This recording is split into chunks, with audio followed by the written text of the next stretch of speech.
Number 105 میں قرآن مجید کو بتدریج تھوڑا تھوڑا نازل کرنے کی حکمت یہ بتائی گئی کہ رسول ان پر ٹھہر ٹھہر کے پڑھیں گے، ان کے لیے قرآن کو سمجھنے میں آسانی ہوگی۔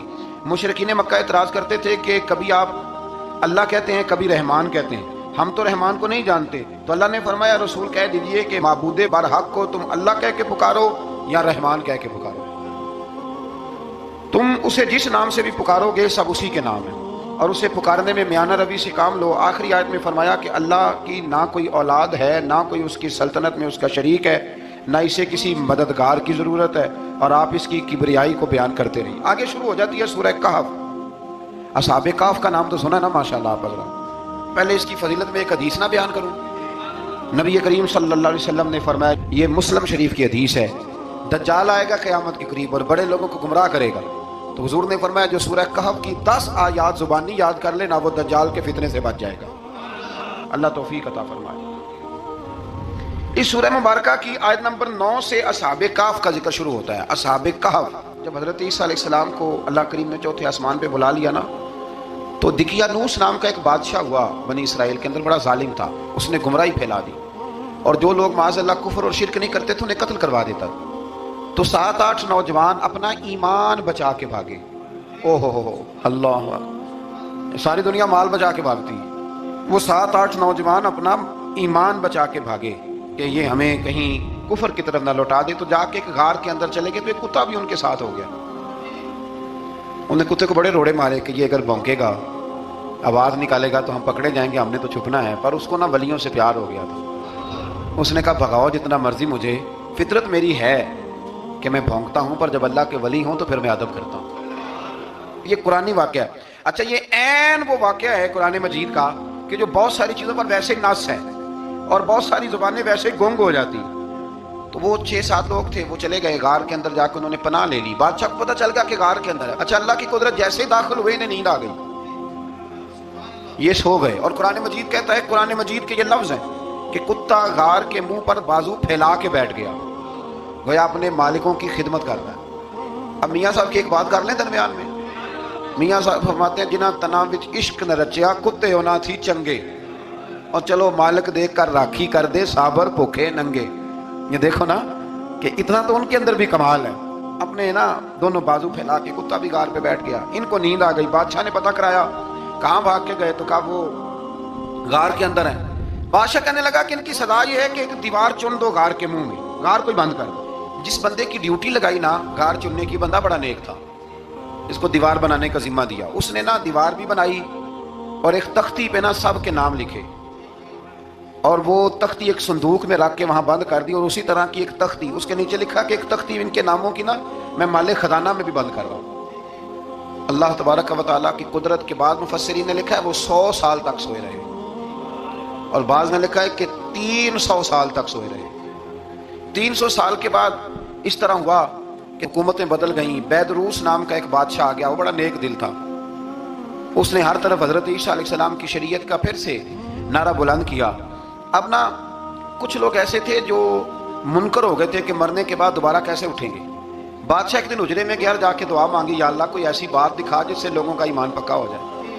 اس طرح کے بادشاہ ہوا کرتے تھے، تو رب کریم نے کہا میں نے تو پہلے یہ راز چھپا کے رکھا ہوا ہے، کھول دیتے ہیں۔ اس نے دعا مانگی، اور ادھر کیا معاملہ ہوا، ایک چرواہا بکریاں چرانے والا وہاں سے گزرا، اس نے سوچا یہ دیوار ہے، اگر اس کا منہ کھول لوں نا کبھی تو میری بکریاں یہاں تھوڑا سا دھوپ کے اندر سستا لیا کریں گی۔ اس چرواہے نے کیا کیا کہ اس نے وہ دیوار گرائی تاکہ میری بکریاں اندر جایا کریں۔ وہ دیوار گرائی تو اس نے اندر 6-7 لوگ سوئے ہوئے دیکھے، اور کتا بھی سویا ہوا دیکھا۔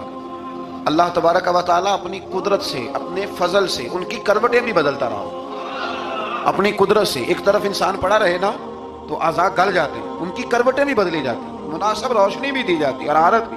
اس نے دیوار گرائی تو ان کی آنکھ کھل گئی، ایک دوسرے سے کہنے لگے آج تو بڑی گہری نیند سوئے ہیں یار، آج تو لمبی نیند پوری کر لی، چلو بھوک بڑی لگی ہے ایک دوست کو بھیجو۔ یہ سارا واقعہ قرآن مجید میں موجود ہے، میں اپنے لفظوں میں بیان کر رہا ہوں۔ جاؤ ایک دوست کو بھیجو بازار سے نا کھانا لے آئے، پیسے وہی 300 سال پرانی کرنسی۔ وہ جب نان بھائی کی دکان پہ گیا نا سامان لینے، اس کو پیسے دیے تو نان بھائی نے ہاتھ پکڑ لیا، کہنے لگا میاں تو کدھر سے آیا، یہ کون سے پیسے؟ اس نے کہا پیسے کاہے کے، میں بھی سوچ رہا ہوں کہ حالات بدلے ہیں، سارے حضرت عیسیٰ کا کلمہ پڑھ رہے ہیں، ماحول اور ہے۔ اس نے کہا تیرے ہاتھ کوئی خزانہ لگ گیا ہے، یہ تو ہم نام سنتے تھے کہ یہاں کو دقیانوس نام کا بادشاہ رہا ہے، کوئی خزانہ، بتا کہاں سے لیے؟ شور ہوا، حاکم شہر تک خبر پہنچی، بادشاہ تک پہنچی۔ اس نے بتایا کہ بھائی ہم تو دقیانوس کے ڈر سے بھاگے ہیں، کل بھاگے ہیں یا آج سویرے، اتنا زیادہ ہمیں پتہ نہیں، کل یا آج سویرے بس نا، اتنا سا ہمیں یاد ہے کہ ہم گئے تھے۔ بہرحال لوگ جمع ہو گئے، اکٹھے ہو گئے، غار تک پہنچے۔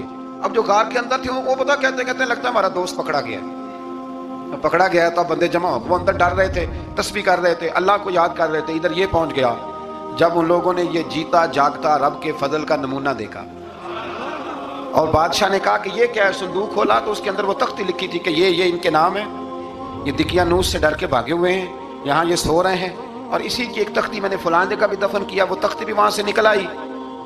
اب سب لوگوں کی آنکھوں میں آنسو آئے اور سب کہنے لگے لا الہ الا اللہ، لا الہ الا اللہ، لا الہ الا اللہ۔ سب کہنے لگے ان اللہ علی کل شیء قدیر۔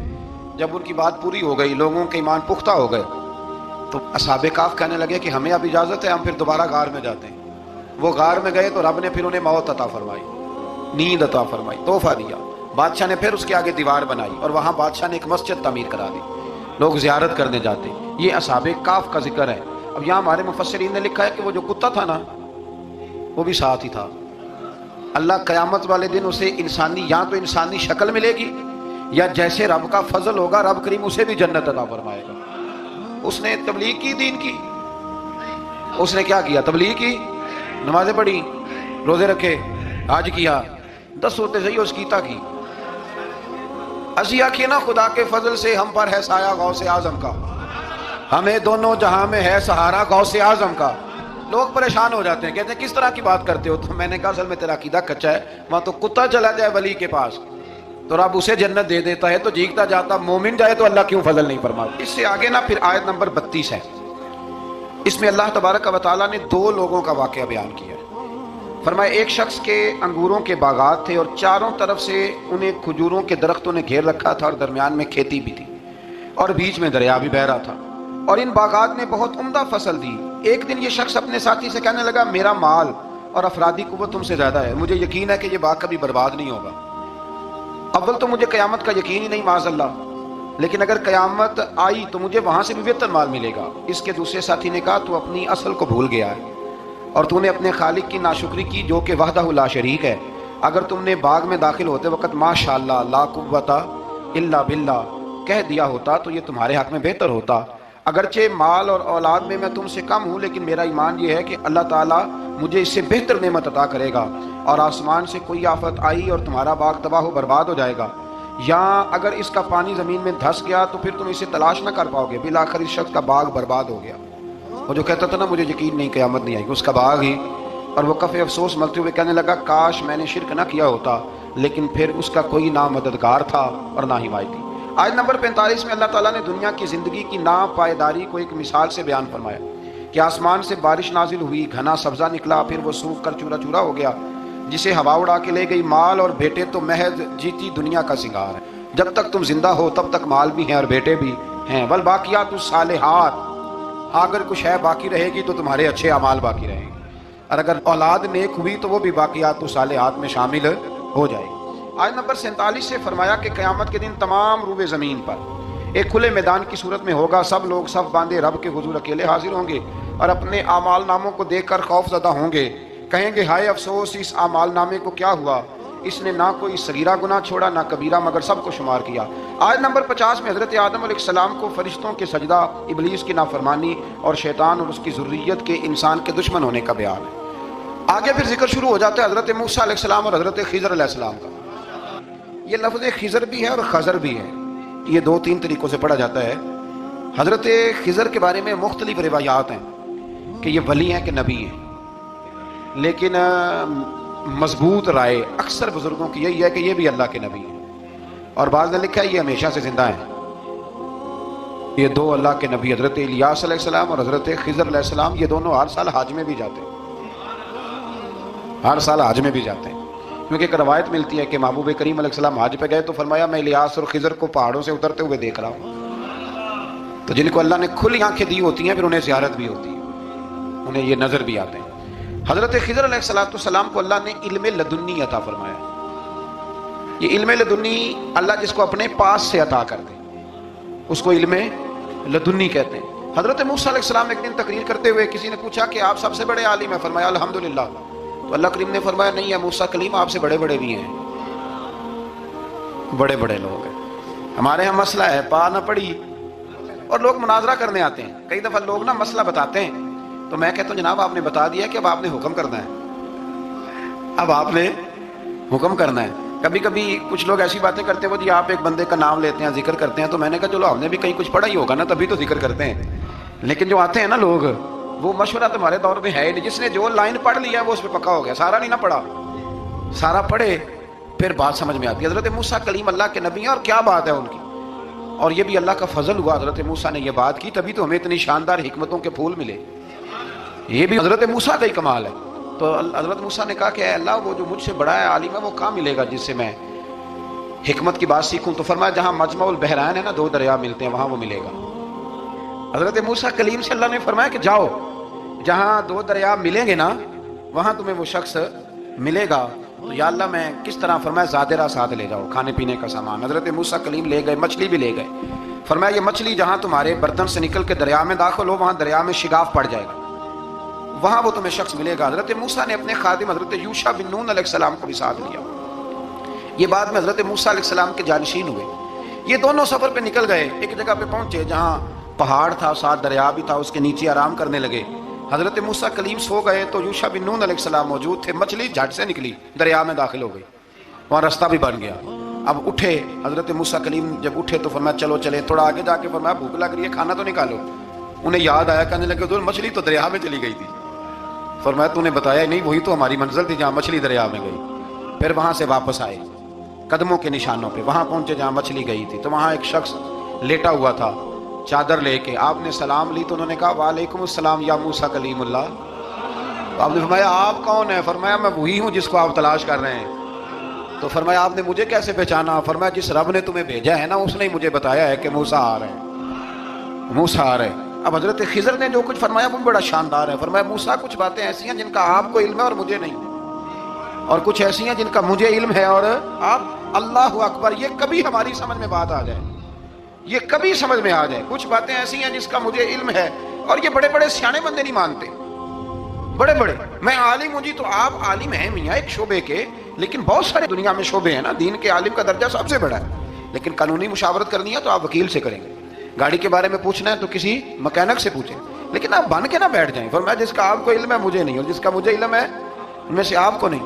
تو کہا میں پھر آپ کے ساتھ رہنا چاہتا ہوں اور میں وہ سیکھنا چاہتا ہوں جو آپ بتا رہے ہیں۔ تو حضرت خضر فرمانے لگے صبر کر لیں کہ میرے ساتھ، یہ سب سے مشکل کام ہے، یہ سب سے، یعنی ہر بات کی تو یہاں لوگوں کو وضاحت چاہیے۔ کھانسے بھی تو آپ کو بتانا پڑے گا کھانسے کیوں، ہنسے بھی تو آپ کو بتانا پڑے گا ہنسے کیوں۔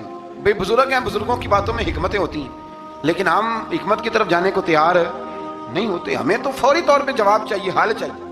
حضرت موسیٰ علیہ السلام جناب خضر کے ساتھ چلے، فرمایا صبر کروں گا، میں چلتا ہوں آپ کے ساتھ۔ دریا کے قریب گئے کشتی میں بیٹھنے کے لیے تو کشتی والوں نے حضرت خضر کو پہچان لیا، بغیر کرائے کے سوار کرایا، اور جب پار اترنے لگے تو حضرت خضر نے کشتی کا ایک تختہ ہی توڑ دیا۔ حضرت موسیٰ کہنے لگے یہ آپ نے کیا کیا؟ انہوں نے نیکی کی، آپ نے تختہ توڑ دیا۔ فرمایا آپ کو کہا تھا نا آپ نے صبر نہیں کرنا، آپ کو کہا تھا نا۔ فرمایا چلو میں صبر کروں گا۔ تھوڑا آگے گئے تو ایک نوجوان لڑکا ابھی چھوٹی عمر ہے وہ ملا، حضرت سیدنا خضر علیہ السلام نے اسے قتل ہی کر دیا۔ فرمانے لگے آپ نے قتل ہی کر دیا؟ ایک قرآن مجید ہے بھائی، میں کبھی کبھی سوچتا ہوں یہ ہم کسی درویش کی بات سناتے تو بندے ہٹ جاتے، فتوے نکلتے کہ نہ نکلتے؟ میرا خیال ہے ہر مسجد سے نکلتے، اور فتوے ایک ایک جتنے مسجد میں نمازی ہوتے سب کے ہاتھوں میں فتوے ہوتے۔ قتل کر دیا، قتل ہی ہو گیا بندہ۔ تو حضرت سیدنا موسیٰ علیہ السلام فرمانے لگے آپ نے قتل ہی کر دیا۔ فرمایا میں نے کہا تھا نا آپ نے صبر نہیں کرنا۔ آپ فرمانے لگے چلو اگر اب میں بولا نا تو بے شک آپ مجھے علیحدہ کر دیجیے گا۔ حضرت موسیٰ کلیم اب بولا تو علیحدہ کر دیا۔ ایک بستی میں داخل ہوئے، بستی کے لوگوں سے پانی مانگا تو انہوں نے پانی بھی نہ دیا، آرام کرنے کو جگہ بھی نہ دی، پر وہاں ایک دیوار گر رہی تھی، حضرت خضر علیہ السلام نے سیدھی کرنی شروع کر دی، ساری دیوار بنائی۔ تو حضرت موسیٰ کہنے لگے کن لوگوں کی خدمت کر رہے ہو جنہوں نے پانی بھی نہیں دیا، انہوں نے پانی تک نہیں پوچھا۔ فرمانے لگے بس بھیا آپ نے وعدہ کیا تھا کہ آپ بولیں گے تو بے شک علیحدہ کر دینا، آپ بولیں اب آپ کا اور میرا ساتھ زیادہ نہیں چل سکتا، آپ بولیں۔ جو بول پڑے نا غلامی کرے تو رستے لمبے چلتے ہیں، اور جو بولے نا جس کو وضاحتیں چاہیے ہو وہ غلام نہیں ہوتا، اس کے ساتھ پھر باتیں لمبی. ہاں تو آنکھ بند کر کے چل. ہاں آزم جاتے لائیے ہی نہ تجھے لائیے تھے، پھر آنکھ بند کر کے پیچھے چل کے بات ختم ہو گئی. حضرت خضر علیہ السلام نے جب کہا نا کہ اب آپ کا وعدہ ختم ہو گیا، فرمایا میں آپ کو جانے سے پہلے حکمت بتاتا ہوں، یہ وہ علم ہے جو اللہ نے مجھے اپنے پاس سے عطا فرمایا، یہ وہ ہے جو علم لدنی ہے. کہا جناب کیا مطلب؟ فرمایا وہ جو میں نے تختہ توڑا تھا نا، تو یہ مسکین بچے ہیں جن کی کشتی تھی، تو دریا کے اس پار بادشاہ کھڑا تھا، وہ جو صحیح صحیح کشتیاں ہوتی تھی قبضے کر لیتا تھا، اور جو تھوڑی سی ٹوٹی پھوٹی ہوتی تھی نا وہ چھوڑ دیا کرتا تھا. تو میں نے تھوڑی سی کشتی ان کی اس لیے توڑ دی ہے تاکہ دیکھے گا تو چھوڑ دے گا، اس لیے میں نے بھلا کیا ہے. اور فرمایا وہ جو بچہ میں نے قتل کیا نا وہ شروع سے ہی کفر کا دل دادا تھا، اس کے ماں باپ نیک تھے، اگر بڑا ہوتا جوان ہوتا تو ہو سکتا ہے ماں باپ کو بھی کفر میں مبتلا کر دیتا، اب اس کے بدلے اللہ انہیں صالح بیٹا عطا فرمائے گا. تو یہ بھی میں نے اللہ کے دیے ہوئے علم سے کیا. اور فرمایا یہ جو دیوار میں نے نبی ہو کے یا ولی ہو کے مزدوری کر کے دیوار بنائی ہے نا، اللہ اکبر، فرمایا یہ دیوار عام لوگوں کی نہیں، یہ یتیم بچوں کا خزانہ ہے دیوار کے نیچے، یہ گر جاتی تو خزانہ ظاہر ہو جاتا. اور بچائی اس لیے ہے کہ وَكَانَ أَبُوهُمَا صَالِحًا، ان بچوں کا باپ نیک آدمی تھا، ان کا باپ. قاضی ثناء اللہ صاحب پانی پتی فرماتے ہیں ڈائریکٹ باپ نہیں تھا، 7ویں نسل میں جا کے باپ بنتا تھا. سن لیں یہ بھی بات، ایک بندہ نیک ہو تو اس کی 7 نسلوں تک رب خزانوں کی بھی حفاظت فرماتا ہے. اب آپ اندازہ فرمائیں کہ بات کتنی دور تک جاتی ہے. بزرگوں کی باتوں میں نا حکمتیں ہوتی ہیں، دانائیاں ہوتی ہیں. یہ طریقت کے جو لوگ ہوتے ہیں انہیں سبق یہ دیا جاتا ہے کہ آمنا و صدقنا، ماننا ہے اور تصدیق کرنی. ہمارا معاملہ یہ ہے کہ یہاں وضاحت دینی پڑتی. وہ جی وہاں کیا ہوا تھا، وہ جو گاڑی آپ کے پاس ہے تو وہ کہاں سے آئی، تو وہ جو کل آپ نیا جوڑا پہن کے آئے تھے تو وہ کدھر سے آیا. تو جو لوگ وضاحتیں مانگتے ہیں وہ اپنے نہیں ہوتے، ان کا غلامی کا رشتہ نہیں ہوتا. حبیب اور ہوتا ہے، شریک اور ہوتا ہے. شریک وضاحتیں مانگتے ہیں، حبیب محبت کرتے ہیں. ہمارا آج سب سے بڑا المیہ یہ ہے، سب سے بڑا، کہ ہم کسی حکمت کے تحت کوئی بندہ اگر کوئی کام کر رہا ہے تو مجبوری ہے کہ ہمیں وہ حکمت بتائی جائے. ایسا نہ کریں. یہ طریقہ حضرت غوث اعظم رضی اللہ تعالیٰ عنہ، حضور غوث پاک رضی اللہ تعالیٰ عنہ کو ایک شخص ملنے آ گیا. ملا علی قاری نے لکھا ہے، آپ کے ایک مرید نے کہا چل میرے پیر سے ملنے. کہنے لگا میں نہیں جاتا ملنے کسی پیر شیر سے. کہا نہیں آؤ تو صحیح. وہ آیا نا تو اس نے دیکھا کہ 50 گھوڑے عربی نسل کے کھڑے ہیں غوث پاک کے دروازے، موٹے تازے چوڑے عربی نسل کے گھوڑے. اس کے دل میں خیال آیا، کہنے لگا یار سواری کے لیے اگر رکھے ہیں تو ایک بھی کافی تھا، 50 کی کیا ضرورت تھی. اللہ اکبر. اب واقعی 50 کھڑے تھے، مرید کے پاس جواب ہی کوئی نہیں تھا. کہنے لگا یار پتہ مجھے بھی کوئی نہیں، لیکن حضرت صاحب نے رکھے ہیں تو حکمت ضرور کوئی ہوگی، حکمت ضرور کوئی، اس کی کوئی حکمت ہوگی. اللہ اکبر. وہ چلے گئے واپس. وہ روز تنقید کرتا، کیسا تیرا پیر ہے 50 گھوڑے رکھے ہوئے، کیسے تیرا پیر ہے 50 گھوڑے رکھے ہوئے. کچھ دن گزرے تو ملا علی قاری کہتے ہیں وہ اعتراض کرنے والے کے پیٹ میں کوئی تکلیف ہوئی، بغداد کے سب سے بڑے طبیب کے پاس گیا. اس نے کہا تیرا تو جگر تباہ ہو گیا ہے، عربی نسل کا ایک گھوڑا چاہیے، اس کو ذبح کریں گے، اس کا جگر نکالیں گے، اس کی دوائی بنا کے تجھے کھلائیں گے، اور 50 گھوڑے ہوں گے تو بچے گا. اب پریشان ہو گیا، کہنے لگا گھوڑے ہیں تو صحیح، پر جو میں حال کر رہا ہوں گا گھوڑے تو نہیں ملیں گے، میرا تو جوتوں والا کام ہے، وہ شاید مل جائیں. لیکن جب انسان مرنے لگتا ہے تو پھر اس کو ڈوبتے کو تنکے کا سہارا. اپنے دوست کے پاس گیا، کہنے لگا چل تیرے پیر کے پاس چلیں. اس نے کہا تجھے نہیں لے کے جانا، تو تنقید کرتا ہے. کہتا ہے ایک دفعہ چاہیے کیا؟ کہا گھوڑے. کہنے لگا تیرے لیے رکھے ہیں کوئی، جا دوڑ جا، میرے حضرت صاحب کی ضرورت کیا ہے. لیکن جب غوث اعظم کی خانقاہ میں داخل ہوئے نا تو حضور غوث اعظم اٹھ کے ملے. اللہ والے دلوں میں باتیں نہیں رکھتے. ماتھا چوما اور فرمانے لگے میاں تو ایک دن نا میری گلی سے گزر رہا تھا تو میری تیرے اوپر نظر پڑی، تو مجھے نظر آیا تو بیمار ہوگا، اور تیرا علاج عربی نسل کے 50 گھوڑوں کی وجہ سے ہوگا، تو میں نے تیرے لیے لا کے کھڑے کیے ہوئے ہیں، تیرے لیے ہی کھڑے کیے ہیں. اب تو نا گھر بھی لے جانے کی ضرورت نہیں، چارہ بھی میرے مرید ہی ڈال دیا کریں گے. تو اس طرح کرنا، روز آنا ایک گھوڑا لے جانا، پھر اگلے دن آنا تو دوسرا. وہ خدا کے بندے تیرے لیے رکھے تھے، تو تنقید کر رہا ہے. اللہ کے بندے پردہ پوش ہوتے ہیں. ہاں شرط یہ ہے کہ وہ بندہ صالح ہو، دیندار ہو، وہ والا پیر نہ ہو جو نماز بھی نہ پڑھے اور گھوڑے 15 رکھے ہوئے ہوں اس نے، وہ والا معاملہ نہ ہو. تو میرے عزیز یہ یاد رکھیں کہ اللہ تبارک و تعالیٰ کا بندہ جب آپ کا روحانی علاج کرتا ہے نا، روحانی علاج سے مطلب جادو ٹونے کا علاج نہیں، روحانی علاج وہ ہوتا ہے کہ میرے گناہوں کا علاج ہوتا ہے، حسد بغض کینہ عداوت یہ نکل جائے. تو وہ کچھ ایسے نسخے بتاتا ہے جو سمجھ میں مرید کی نہیں آتے، لیکن وہ ضروری ہوتے ہیں. انہی نسخوں کو استعمال کرنے سے انسان کا فائدہ ہوتا ہے. جی کرنے والے لوگ ہمیشہ کامیاب رہتے ہیں، وہ ماں باپ کے آگے کریں، استاد کے آگے کریں، شیخ کے آگے کریں، اور جن کو وضاحتوں کی ضرورت ہوتی ہے، ہاں ایک شرعی بات ضرور ہے، وہ ضرور سن لیں۔ اگر آپ کو کہیں کچھ شرعی قباحت نظر آئے جو قرآن و سنت سے ٹکراتی ہو، تو وہ آپ پر فرض ہے آپ اپنے مرشد سے پوچھیں۔ کتنی بڑی بات کر رہا ہوں، یعنی جو چیز قرآن و سنت سے ٹکرا رہی ہو اس کی وضاحت طلب کرنا ضروری ہوتا ہے، اور جو دین سے نہ ٹکرائے اس پر آپ وضاحتیں پوچھتے ہیں، تو پھر اس کا مطلب ہے کہ آپ علاج کرانے میں سنجیدہ نہیں ہیں۔ اللہ تعالیٰ قرآن مجید کو سمجھنے کی توفیق